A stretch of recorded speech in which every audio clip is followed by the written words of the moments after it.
Hello guys, welcome back to our channel economics with Charu. I hope आप सब अच्छे होंगे गाइस। सो स्टार्ट करते हैं आज की क्लास। आज हम ऑर्डिनल यूटिलिटी के बारे में कुछ क्वेश्चंस करेंगे। इससे पहले मैंने सारे टॉपिक्स आपको क्लियर करवा दिए हैं। हमारी वीडियोस आई हैं यूटिलिटी के ऊपर, ऑर्डिनल यूटिलिटी के ऊपर, ठीक है। उसमें हमने law of diminishing marginal utility पढ़ा था, इंडिफरेंस कर्व्स पढ़े थे, ठीक है। उसके बाद हमने ऑर्डिनल यूटिलिटी अप्रोच के थ्रू कंज्यूमर इक्विलिब्रियम कैसे होता है वो टॉपिक भी हमने पढ़ा था। अब हम उनसे रिलेटेड सारे क्वेश्चंस करेंगे। ये क्वेश्चंस हम इसलिए करेंगे कि आपको ये पता लग पाए कि आपकी कितनी तैयारी हुई है, कितना टॉपिक आपको समझ आया है, ठीक है, और कितने क्वेश्चंस आप क्लियर कर पा रहे हैं। उसके बाद हमारा एक टॉपिक रहता है यूटिलिटी से रिलेटेड, वो है कार्डिनल यूटिलिटी, ठीक है। सो मैं उस पर भी एक वीडियो बनाऊंगी आपके लिए, फिर हम उससे रिलेटेड कुछ क्वेश्चंस करेंगे।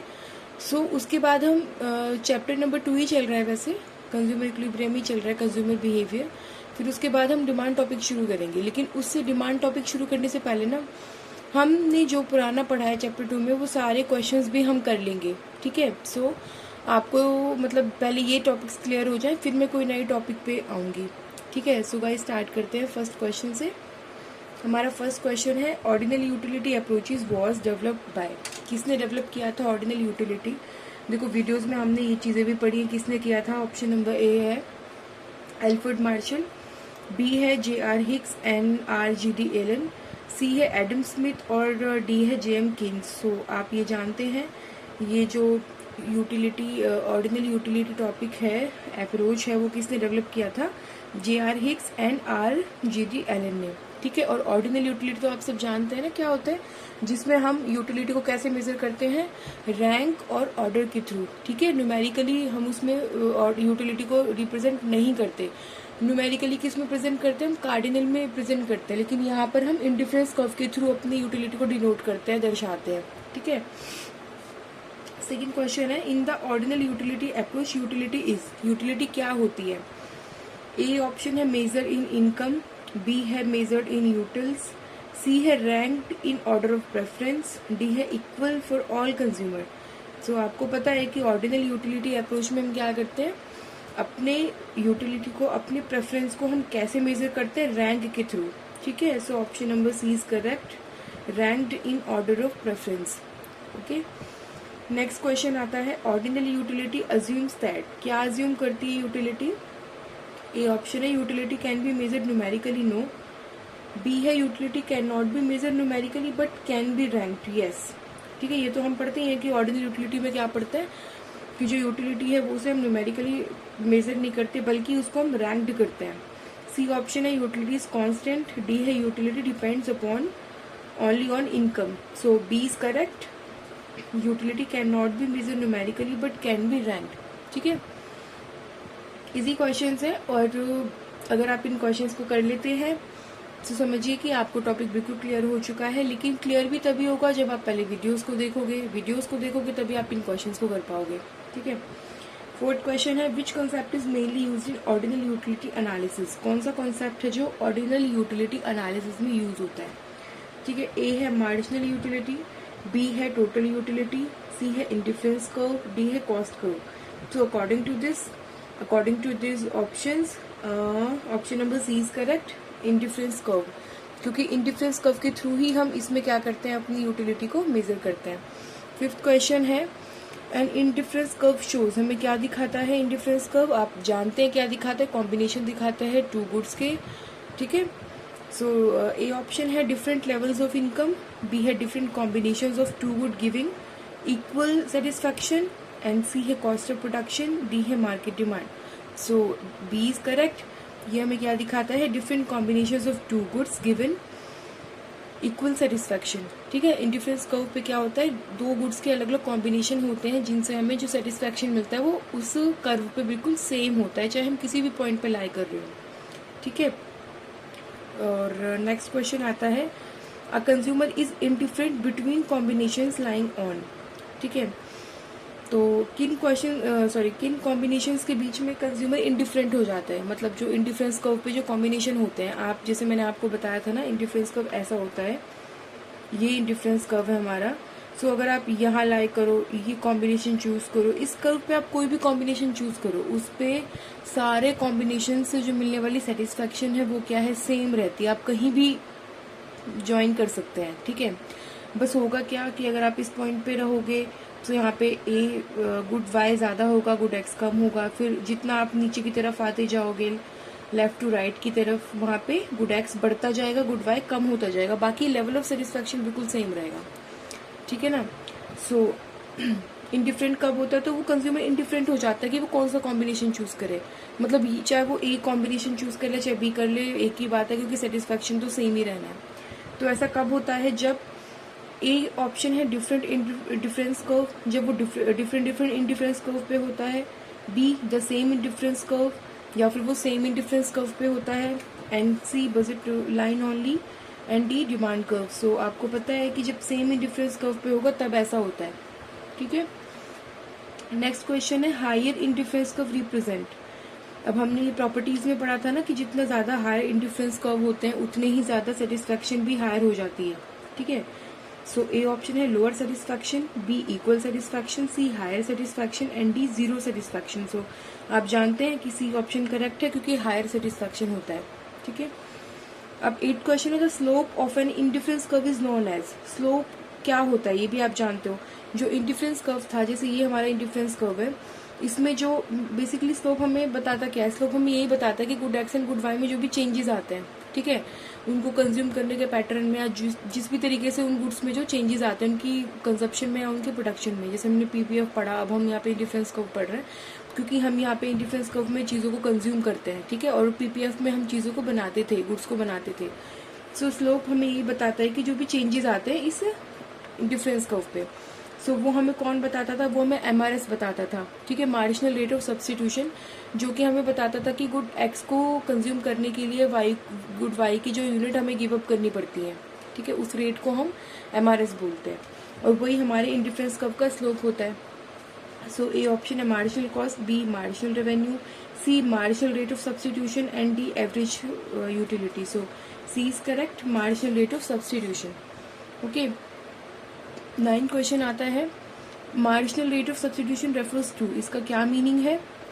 ए ऑप्शन है रेट ऑफ प्रोडक्शन, बी है rate at which a consumer is willing to substitute one good for another. Yes, इसका यही मीनिंग है कि जिस रेट पे हम किसी एक गुड को दूसरे गुड के लिए सब्स्टिट्यूट कर देते हैं, ठीक है। सी ऑप्शन है rate of saving and D है rate of investment. So B is correct, ठीक है, rate at which consumer is willing to substitute one good for another. अब 10 क्वेश्चन आता है according to the law of diminishing MRS and indifference curve is. देखो आपने ये चीजें पढ़ी थी ना कि जो एमआरएस होता है वो डिमिनिशिंग होता है। मतलब डिमिनिशिंग क्यों, क्योंकि जब हम गुड एक्स को ज्यादा कंज्यूम करने लगते हैं सो उस टाइम पे क्या होता है कि वाई को हमें कम करना पड़ता है, ठीक है। सो वाई से मिलने वाली जो यूटिलिटी वो इंक्रीज होती जाती है, और जो सेक्रीफाइस रेट होता है ना वो डिमिनिशिंग होना शुरू हो जाता है, वाई का वो कम होना शुरू हो जाता है। क्यों, क्योंकि अब हम गुड एक्स को यहाँ पे ज़्यादा कंज्यूम करने लगे हैं, ठीक है। ये सब मैंने आपको वीडियोस में क्लियर करवा रखा है।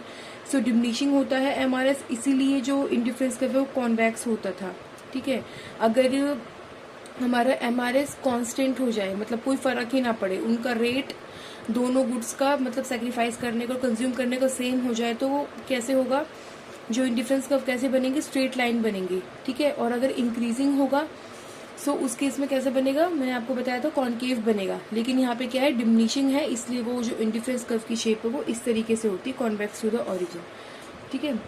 सो ए ऑप्शन है अपवर्ड स्लोपिंग, बी है हॉरिजॉन्टल, सी है convex to the origin and D है vertical. So convex to origin, देखो जिसने भी वीडियोस देखी होंगी ना, सो वो बहुत इजीली इन क्वेश्चंस को कर पाएगा, उन्हें कोई प्रॉब्लम नहीं होने वाली इन क्वेश्चंस में, ठीक है। मैं आपको समझा रही हूँ और ऑप्शंस भी मैंने साथ में दिए हुए हैं आपको, वरना वो मतलब बिना आंसर्स के भी ऑप्शंस कर पाएगा अगर ये वीडियोस पहले किसी ने देखी होंगी तो। हाँ, अगर वीडियोस नहीं देखी हैं तब आपको हो सकता है थोड़ी प्रॉब्लम हो, अदरवाइज आप इजीली कर लोगे, ठीक है। 11 क्वेश्चन है इंडिफरेंस कर्व जनरली स्लोप्स, इसका क्या मीनिंग है, कैसा होता है वो।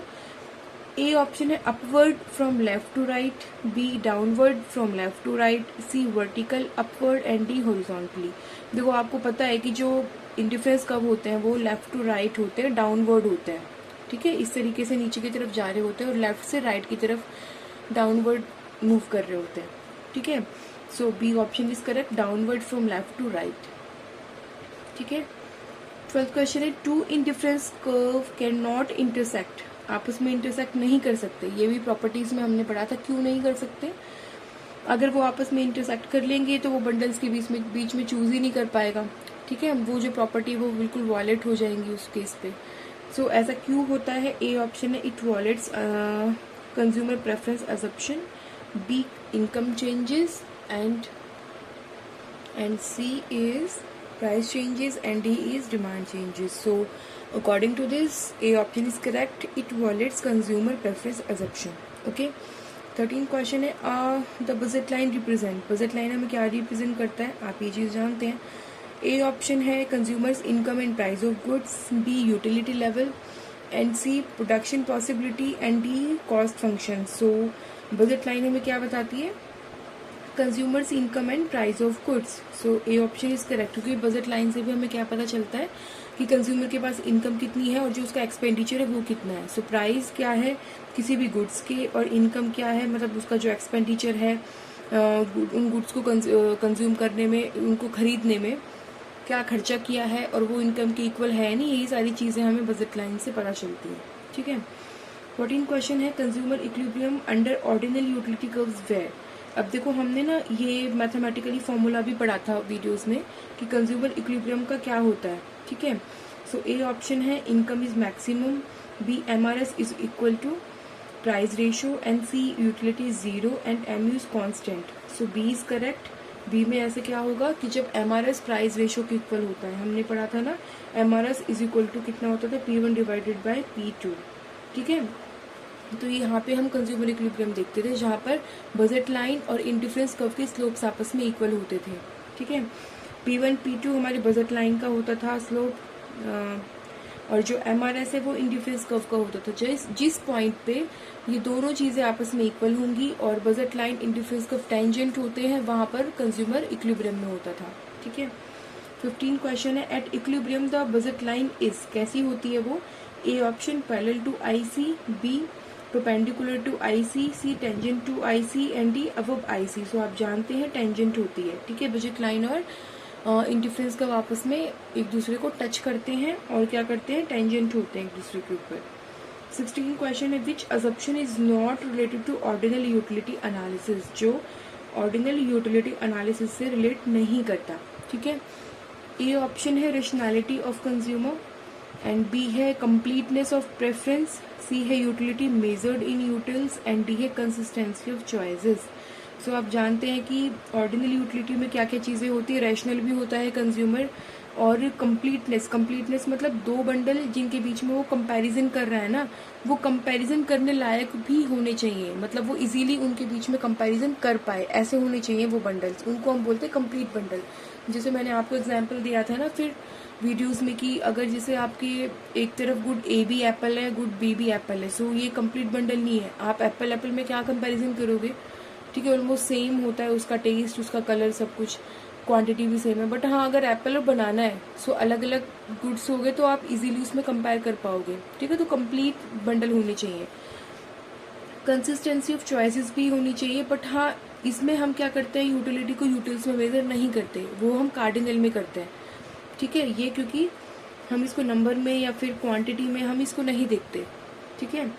17 क्वेश्चन है, the ordinal utility approach is considered superior because, A option है it requires measurement of utility, B it avoid measuring utility in numbers, C it ignores consumer preference and D it assumes constant utility. देखो जब ये आया था ना cardinal utility आया था, तो वहाँ पे अभी जैसे मैं आपको उस वीडियो में क्लियर कराऊंगी, ऑर्डिनल मैंने आपको इसलिए पहले करवा दिया था क्योंकि ये थोड़ा इंपॉर्टेंट है और इसमें ना इंडिफरेंस कर्व ये सब इन सबसे ना क्वेश्चन आते हैं। कार्डिनल एक छोटा सा टॉपिक है, ज़्यादा बड़ा नहीं है, उसमें हम ज़्यादा भी नहीं पढ़ेंगे, बस हम उसकी मीनिंग, उसकी अजम्पशंस वो सब पढ़ेंगे, फिर हम उसकी कुछ लिमिटेशंस, ये सारी चीज़ें पढ़ेंगे। उसमें भी हम कंज्यूमर इक्विलिब्रियम देखेंगे कैसे होता है।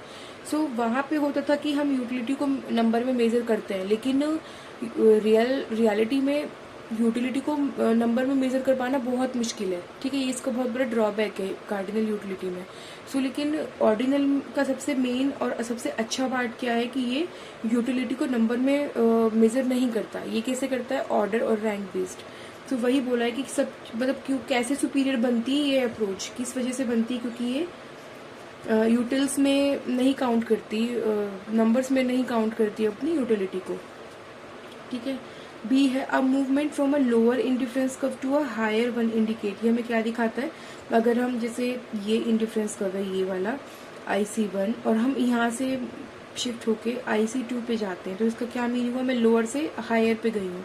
तो मैंने आपको समझाया था जितना ज़्यादा हम हायर पे जाते हैं हमारी सेटिस्फैक्शन भी इंक्रीज होती है। तो उस केस में ए ऑप्शन है decreasing satisfaction, B increasing satisfaction, C no change in satisfaction, D loss of income. So क्या होगा, बी, जहाँ पे हमारी इनकम जहाँ पे हमारी सेटिस्फैक्शन इंक्रीज होती है, ठीक है। 19 क्वेश्चन है the indifference curve for perfect substitute is. अब देखो परफेक्ट सब्स्टिट्यूट गुड कौन से होते हैं, जिन गुड्स को हम आपस में रिप्लेस कर सकते हैं, जैसे चाय एंड कॉफी है, ठीक है, टी एंड कॉफी है। उसमें हम क्या होगा कि कभी जब टी के प्राइसेस इंक्रीज होते हैं तो उस केस में कंज्यूमर टी को छोड़ करके कॉफी कंज्यूम करना शुरू कर देते हैं, ओके।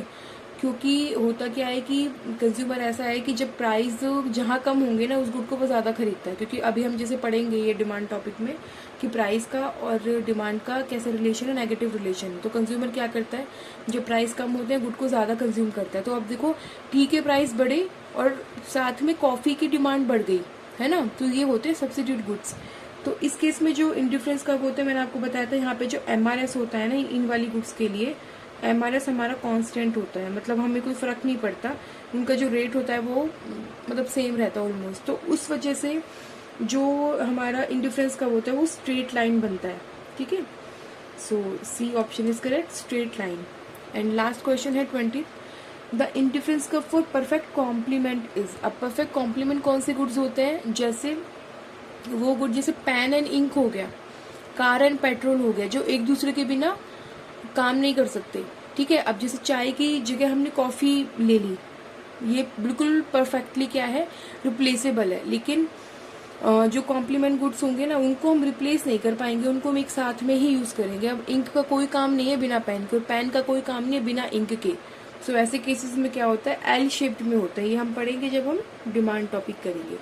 सो गाइज ये हमारे क्वेश्चंस थे, ठीक है, इस टॉपिक से रिलेटेड। अब मैं नेक्स्ट वीडियो में भी आपको क्वेश्चंस ही करवाऊंगी, जो भी हमने टॉपिक्स अभी तक वीडियोस हमने कवर किए हैं उन सब से रिलेटेड, जिससे कि हम ये देख पाएँ कि हमारी कितनी तैयारी हुई है, ठीक है।